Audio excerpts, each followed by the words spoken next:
காலைதோறும் கர்த்தருடைய வார்த்தை கேட்க வந்த உங்களை ஆண்டவராகிய இயேசு கிறிஸ்துவின் இனிய நாமத்தினாலே வாழ்த்தி வரவேற்கின்றேன். நாம் இன்றைக்கு 5வது நாளாக இந்த தலைப்பிலே நாம் தியானிக்கின்றோம். தேவனுக்கு முதலிடம் கொடுத்தல் என்பதை குறித்து.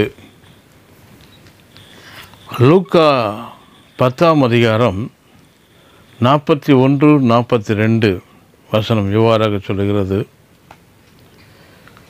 மார்த்தாளே, மார்த்தாளே, நீ அநேக காரியங்களை குறித்து கவலைப்படுகிறாய்.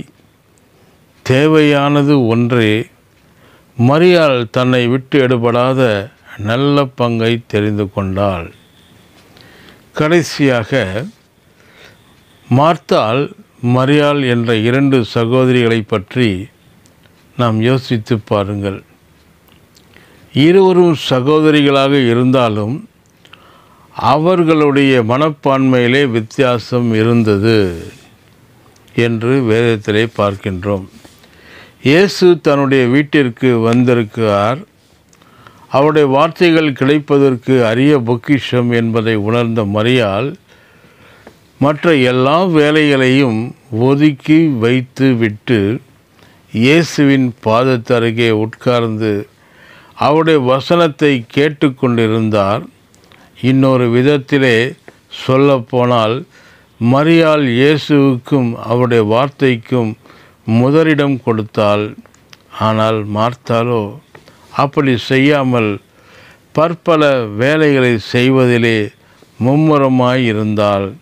இயேசு அவளை கடிந்து கொண்டார் என்று வேதத்திலே பார்க்கின்றோம். இயேசுவுக்கும் அவருடைய வார்த்தைக்கும் முதலிடம் கொடுக்காத விசுவாசிகள் மார்த்தாளை போல கவலைக்கும் கலக்கத்துக்கும் உள்ளாவார்கள்.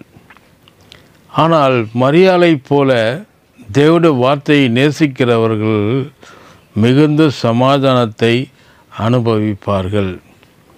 சங்கீதம் 119-165 சொல்லப்பட்டிருக்கிறது, உம்முடைய வேதத்தை நேசிக்கிறவர்களுக்கு மிகுந்த சமாதானம் உண்டு என்று சொல்லி.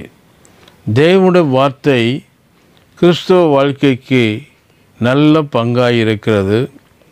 அதை தெரிந்து கொள்வதோ தெரிந்து கொள்ளாமல் விடுவதோ விசுவாசிகளை பொறுத்தது. தேவன் தெரிந்து கொள்ளக்கூடிய உரிமைகளை நமக்கு கொடுத்திருக்கிறார்.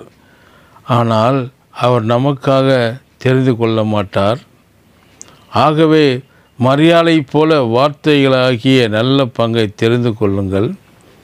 வாழ்க்கைக்கு வார்த்தை அர்ப்பணித்து அதற்கு முதலிடத்தை கொடுங்கள்.